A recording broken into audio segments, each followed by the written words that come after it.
하나님 말씀 우리 신약성경 사도행전 22장입니다.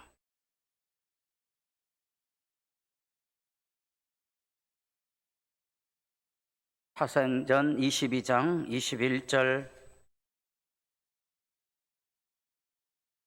나더러 또 이르시되 떠나가라 내가 너를 멀리 이방인에게로 보내리라 하셨느니라. 이 말하는 것까지 그들이 듣다가 소리질러 이르되 이러한 자는 세상에서 없애버리자 살려둘 자가 아니라 하여 떠들며 옷을 벗어 던지고 티끌을 공중에 날리니. 아멘.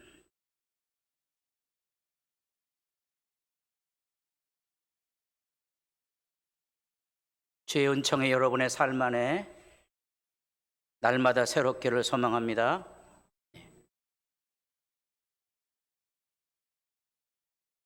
이 좋은 날씨에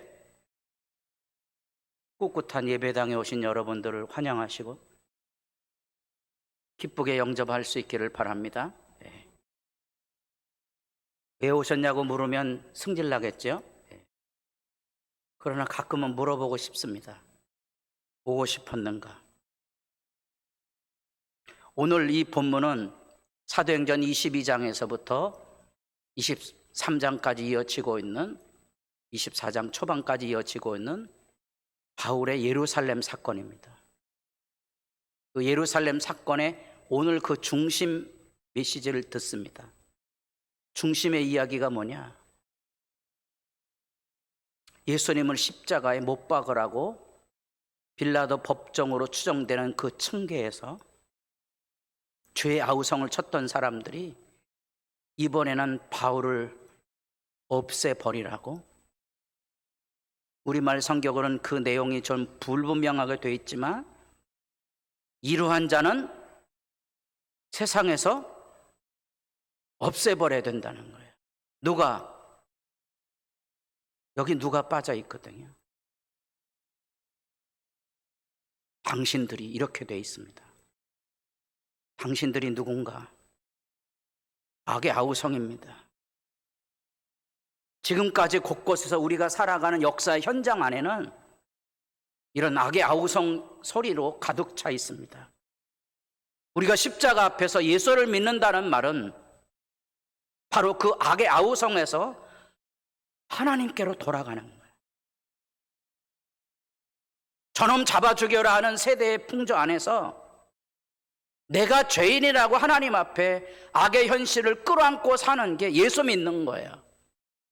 그게 십자가입니다. 세상에는 공산혁명 통하여서 나타나는 것처럼 다 때려 죽여야 된다는 거거든요. 종교 재판도 마찬가지고요. 우리가 살아가는 삶의 일상 안에도 이런 때려 죽여야 된다는 악의 아우성은 생생하게 살아 있습니다. 요즘 이혼율이 많아지면서 가정이 붕괴돼 가는데 이혼 법정에서 말할 때 너를 만나서 되는 일이 없어 이래갖고 헤어지면 얼마나 슬플까요? 헤어질 때라도 깨끗하게 헤어져야 되지 않겠습니까? 나 만나서 고생 많이 했다고. 근데 이런 최소한의 관계의 이야기를 교회당 안에서도 하지 못한다는 거예요. 그게 슬픈 거지요.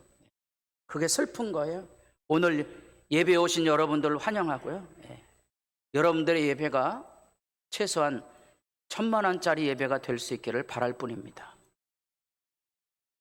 이 옆에 예술회관에 우리 연예인이 한 분이 화천의 딸이 와야 되는데 제가 와서 듣기로는 여기 와서 노래 부르면 600만 원 줘야 된다고 그러더라고요.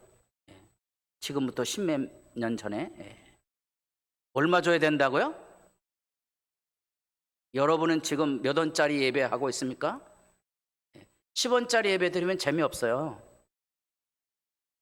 노래방이 생각나지 않을 만큼 하나님을 찬양하는 것이 찬양 소리가 감격이 돼야 되죠. 그게 예배가 아니겠습니까? 지금 우리는 예수님이 내게 오신 그 믿음의 이야기를 듣고 있습니다. 놀랍잖아요. 하나님이 내게 오셨다는 거예요. 하나님이 나 같은 사람을 향하여 목숨을 걸었다는 거예요. 10원짜리 예배 드리겠습니까? 그럴 수 없죠. 그럴 수 없습니다. 이보다 더 큰 영광이 어디 있습니까? 그런데 왜 사람들은 예수 이야기를 나눠주지 못할까요? 왜 예수 이야기를 하지 못할까요? 하나님의 말씀이 가슴에 없는 거예요. 제가 새벽에 오신 분들은 종종 그 얘기 했거든요. 우리 장모님이 우리 집사람의 옛날에 메모지를 써놓고 갑니다. 밥 잘 차려 먹어라. 저희 장모님 세대는 글씨를 쓰는 게 아니고 글씨를 그린다 그랬잖아요. 그런데 그 쪽지가 다른 사람에게는 아무 의미가 없어요. 누구에게는 그 글씨가 생생해요? 우리 집사람에게는 자기 어머니가 생생하게 그곳에 그 음성으로도 그 손길로도 그 기억으로도 충만한 거예요. 많은 사람들이 예배를 하러 오는데요, 여기에서 하나님이 안 떠올라요. 하나님 안 떠오르는 사람들이 예배한다는 것처럼 비극은 없거든요. 그래서 이 한 시간 예배하는 것도 지겨운 거예요. 그 비극이 오늘날 사람들이 예수를 이야기하지 못하는 말씀 부재의 현실을 잘 그려주고 있고, 우리가 새벽마다 금송아지 사건을 출애굽기 말씀을 통하여 읽었습니다. 금송아지 사건이 뭐예요? 말씀 없는 시대 현실에 대한 얘기거든요. 사람들의 마음에 하나님의 말씀이 없다는 거예요. 하나님의 사랑의 울림이 없는 거예요. 말씀을 읽어도 아무런 느낌이 없는 죽은 하나님을 섬기고 있다는 안타까운 모습을 우리로 떠올리게 하는 거고요. 그러다 보니 하나님의 말씀이 울림이 돼서 하나님의 사랑이 우리에게 부음받아야 되는데, 이 사랑은 우리에게 부음받지 못하고 세상을 살아가며 아기다툼하고 싸워야 세상 살아가잖아요. 그 바짝 말라버린 거죠. 건들면 어떻게 된다고요? 죽이려고 그러는 거예요. 예배당 자리도 잘 앉으셔야 돼요. 여러분 늘 앉던 자리 앉으셔야지. 여기 남이 여기 와서 예배당에 앉아 있으면 승질냅니다. 그래서 지금은 이렇게 표차를 붙여놨습니다만, 이렇게 장의자는 어디서부터 앉는다? 얘기해도 안 듣습니다. 가운데부터 앉는 거예요. 나중에 오는 분이 좀 들어가 주세요. 그러면 죽이려고 그러는 거예요. 조심하세요. 그게 지금 이렇게 얘기하면 사람들이 웃어요. 웃을 문제가 아니고 사실이라니까요. 바로 그런 불편한 현실 때문에 사실은 우리가 예수 이야기를 못하는 거예요. 그 비극이 우리 가운데 있는 거예요. 그런데 여러분, 놀랍지만 오늘 본문에 나타난 것처럼 바울이 하나님이 내게 오셨다는 얘기를 해요. 그래서 내가 왜 이방인 선교를 해야 됐는지 거기까지 얘기했어요. 뭐가 잘못한 거 있어요? 그런데 거기까지 말씀을 듣다가 때려 죽이라는 거예요. 왜 사람들은 예수를 죽이려 하고 왜 사람들은 그렇게 바울을 죽이려 했던가 하는 거예요. 지금도 왜 많은 사람들이 죽이기 게임에 참여하고 있는가? 우리가 세계 현실을 이렇게 둘러보아도 이 중국이라는 거대 세력 앞에 우리가 치여 지내서, 고구려 역사는 우리 역사 아니죠.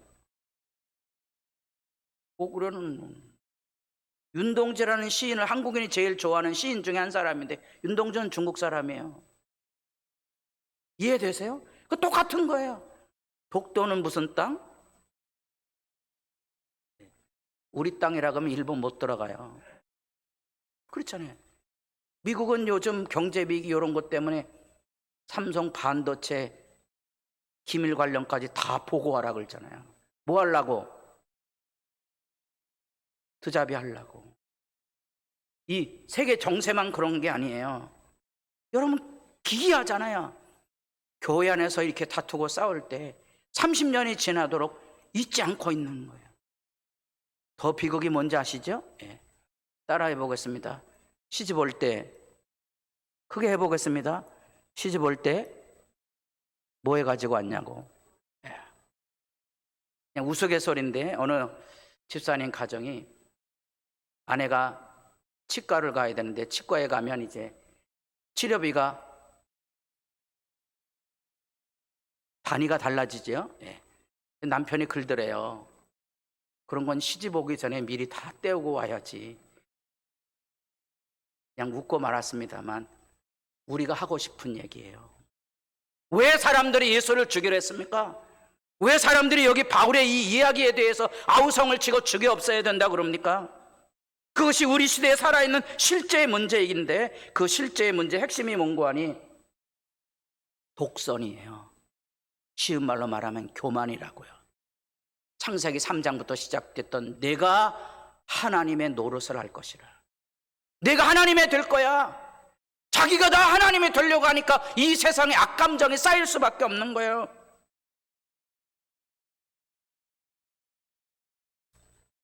실제 이야기를 성경을 통하여 보면 하나님께서 니느웨에 이스라엘 백성이 그곳에 포로로 끌려갈 거거든요. 아수르라는 나라에. 그래서 미리 하나님께서 정지 작업을 하십니다.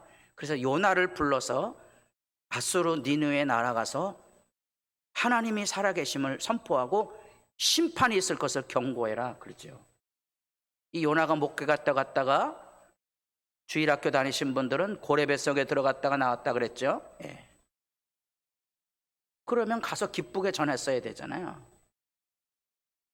며칠만 전했다고요? 가고 싶은 마음이 없어요. 거기서 니느웨라는 도시는 큰 도시인데 거기 다니려면 일주일 이상 가야 되는데 안 가요. 동네에 서서 하나님의 심판이 있을 겁니다.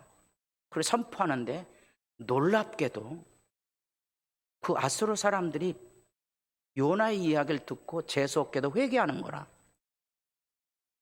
그러니까 요나가 성 밖에 나가서 씩씩거리고 있어요. 어디 밑에 있었다 그랬죠?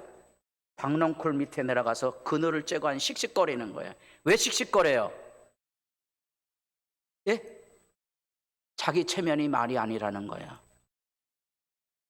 가서 이곳에 불바다가 된다 그랬으면 하나님이 그곳에 뭘 해야 되죠? 불바다를 해야 되는데 내 체면이 뭐냐고 하나님 앞에 씩씩거리고 있는 거야. 되게 세상은 이런 싸움 하는 거야. 그래서 여기 하나님이 얘기해요. 너 박넝쿨 하나 그게 벌레 먹어서 태양빛이 내렸자니까 혼미하냐? 너 박넝쿨 하나 소중하다는 거 아니야? 니느웨에는 몇 명이나 있다고요? 좌우를 분별하지 못하는 사람이 12만 명이야. 거기다 가축도 있어. 거기에다 꼭 불을 내려야 속이 편하겠냐? 다 같이 손을 드시고 요나는 다 같이 손을 드세요. 요나는 그래야 직성이 풀린다. 그게 악의 아우성이에요. 이 무서운 오늘 이 사건의 배경이 되고 있는 왜 유대인들이 바울을 죽이려 했을까? 그 시대 배경을 예수님도 그대로 다 표현해 주시거든요. 딸이 더러운 귀신이 들렸어요. 엄마의 입장에서 그게 얼마나 통곡스러운 일인가. 치유도 못하고 귀신 들려서 물에도 불에도 이렇게 헤매고 있는 어린 딸. 소문을 듣고 예수님에게 가면 고침을 받을 수 있다고 생각하고 예수님에게 왔어요. 헬라인이죠. 이방인이에요. 유대인이 아니에요. 예수님 뭐라 그런다고요?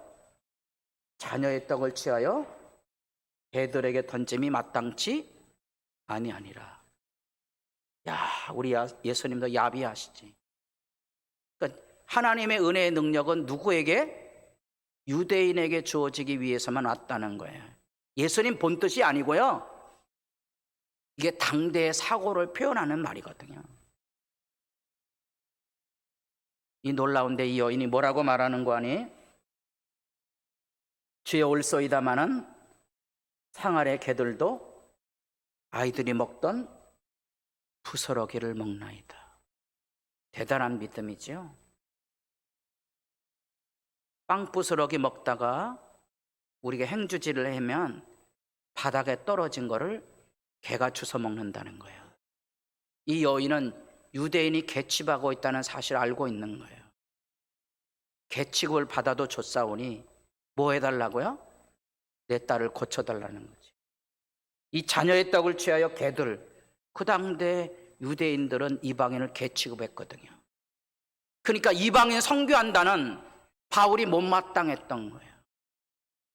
이방인은 뭐 해야 돼요? 아까 요나 얘기했잖아요. 싹 쓸어버려야 된다는 거예요. 세계 역사 가운데 수많은 사람들이 그런 사고를 가지고 있고, 심지어 교회당에서 많은 사람들이 지금도 생생히 가지고 있는 건 쓸어버려야 된다는 거예요. 무서운 얘기죠. 무서운 얘기입니다. 이게 악의 아우성입니다. 우리는 과연 그런 현실 앞에 어떻게 대응하며 살았는가? 우리는 그 악의 현실 앞에 과연 바른 대응을 하며 살았는가 하는 거예요. 얼마나 많은 사람들이 악의 현실에 대하여 침묵하고 살아가는가, 입 다물고 살아가는 거예요. 예수 얘기하지 않습니다. 그건 하나님의 말씀이 아니라고 말하지 않습니다. 유대인의 지혜는 만장일치는 불법이에요. 만장일피가 되면 악의 변호사 한 사람을 세웁니다. 그래서 그 사람이 반대 이야기를 하도록 길을 열어줘요. 왜냐하면 반대 이야기를 할 수 있어야 되거든요. 그것을 지금도 실행하고 있는 게 천주교에서 하는 선거법이에요. 천주교에는 교황선거같이 중대한 사건이 있으면 만장일치하지 않습니다. 반대하는 사람 반드시 일어나서 얘기하려고 합니다. 재직해라면 사실은요, 만장일치하면 안 돼요. 반대하는 사람이 일으켜 세워서 일부라도, 없으면 어떤 사람이 혼자라도 일어나서 이야기해서 겸허해야 되거든요. 우린 너무 악의 현실에 대해 침묵해버려요. 그리고 악의 현실에 대해서 도피해버려요. 사람들은 나 귀찮다는 거예요. 그래서 재직회라도 참여하지 않아요. 그리고 뒤에서 쑥은쑥은 됩니다. 왜 그렇습니까? 하나님 앞에 정직하지 않기 때문에 그런 거지요.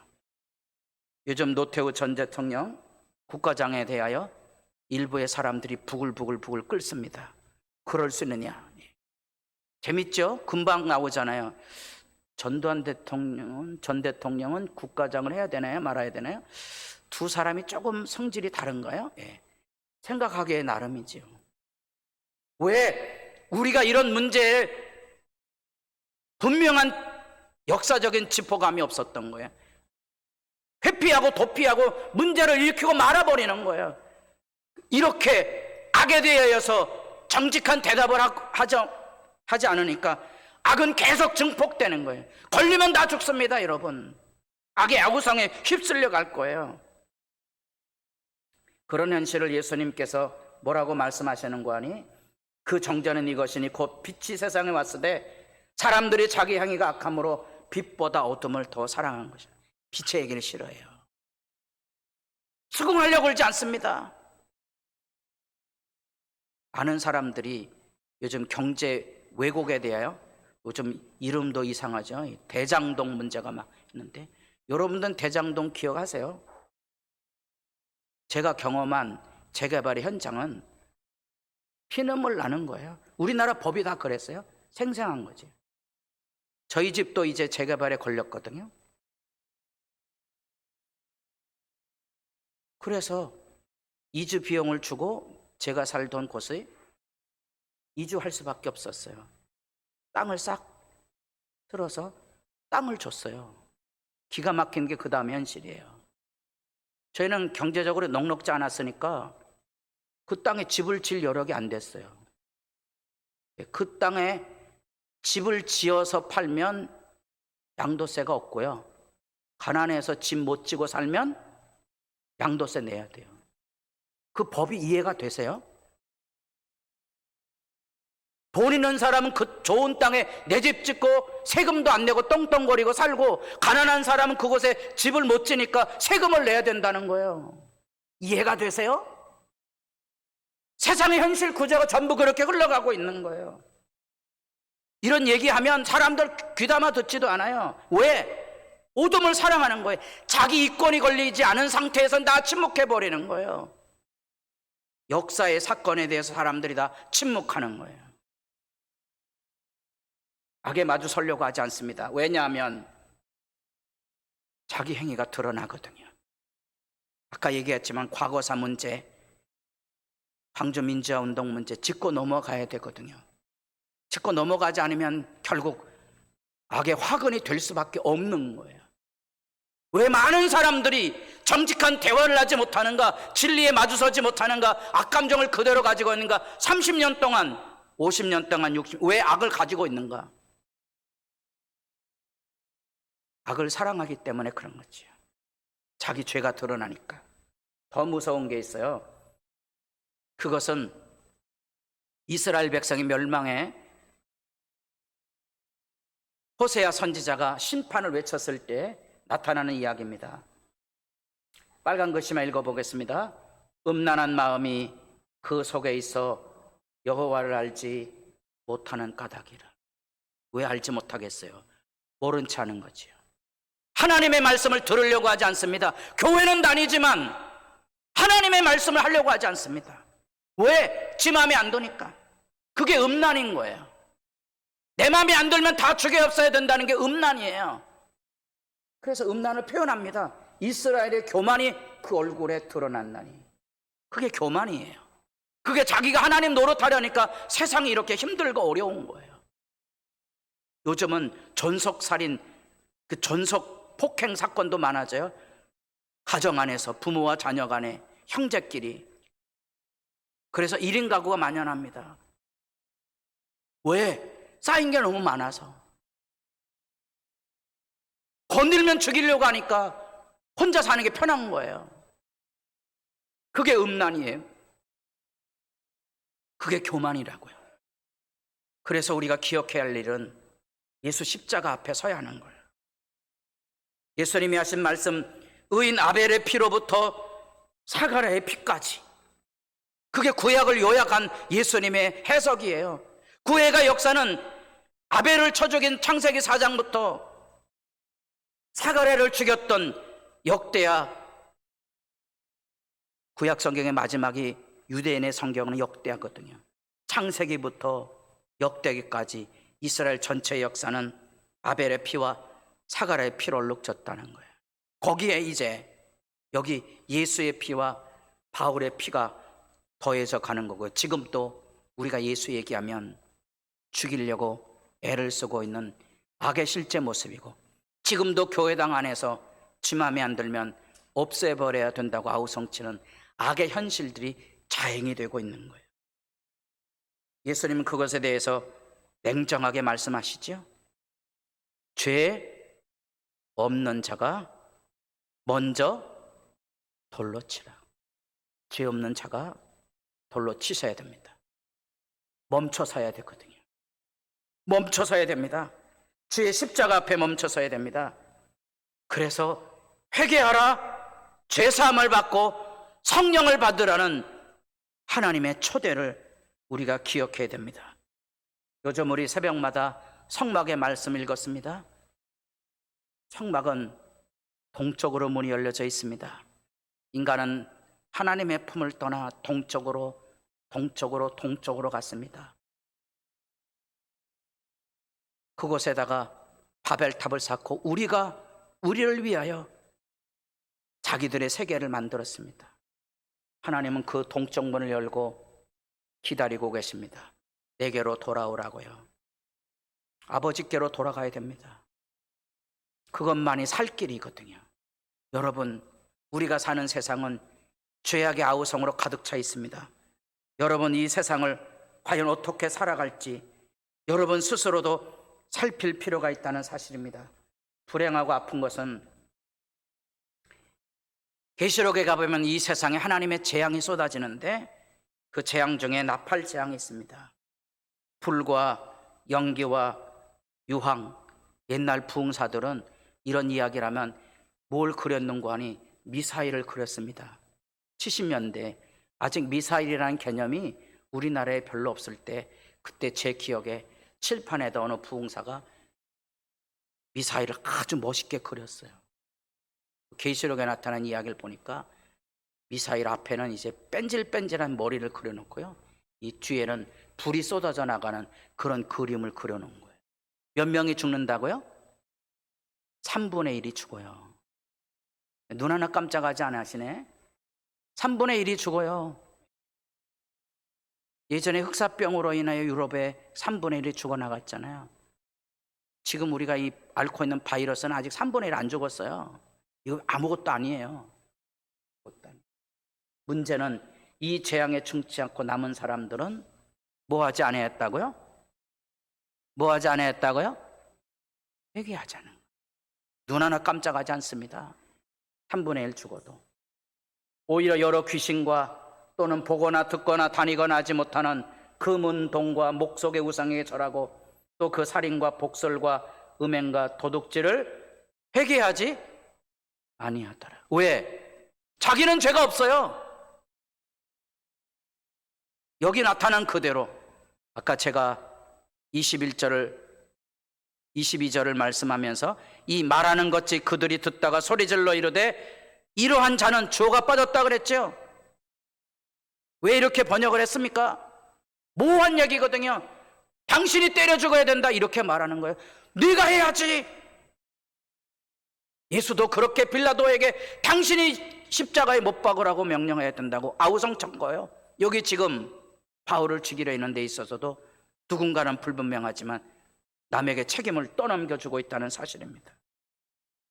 사람의 얼굴이 끝까지 악의 현실에 매여 있는 거예요. 왜냐 안 하는 거예요? 왜 물으셔야 돼요? 왜 유대인들이, 하나님을 섬기는 사람들이 하나님을 전하고 있는 하나님의 아들 예수를, 하나님의 복음을 전하는 바울을 죽여야만 됐을까? 핵심이 이거에 있어요.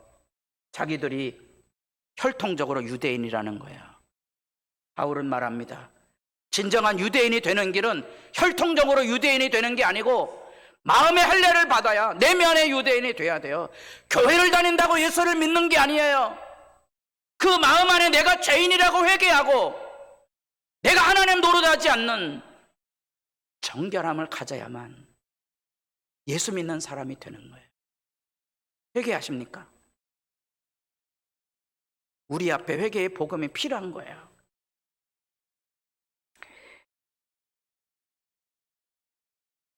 제가 자는 침대 패드에 우리 집사람이 우리 손녀딸이 와서 귤을 못 먹었다고 해서 우리 집사람이 귤을 줬습니다. 지혜가 이 귤을 이렇게 까먹고 귤 껍질을 어디다 놨다고요? 패드에다 그냥 놓은 거예요. 어떻게 됐어요? 얼룩이 졌잖아요. 거기에 우리 집사람이 내려오니까 야 여기다 이거 넣으면 어떡해? 우리 지혜가 뭐라 그래요? 따라 해보겠습니다. 내가 안 그랬는데. 내가 안 그랬잖아요. 애들은 그래도 봐줘야 되죠. 근데 큰 놈이 그러면 안 되죠. 우리 지한이가 와서 귤 까먹고 거기다가 여기 얼룩 졌잖아. 내가 안 그랬는데요. 따라 해보겠습니다. 저 맞아야 된다. 불행한 현실은 두 아이의 차이가 1년 차라는 거예요. 뭘 얘기하는지 아시겠죠? 우리 안에 악의 아우성이 살아있는 거예요. 여러분, 이 이야기는 슬픈 얘기인데 2000년 현대 철학사의 정점에는 대부분의 학자들이 니체를 꼽습니다. 니체는 그동안 서양 철학의 모든 조류들을 단번에 바꾸어 버리는 화산과 같은 철학을 펼치게 됩니다. 그래서 그동안 누적돼 왔던 신은 죽었다는 선포를 당당하게 외칩니다. 그러나 사실은 오해하지 마세요. 니체가 많이 이런 얘기한 게 아니에요.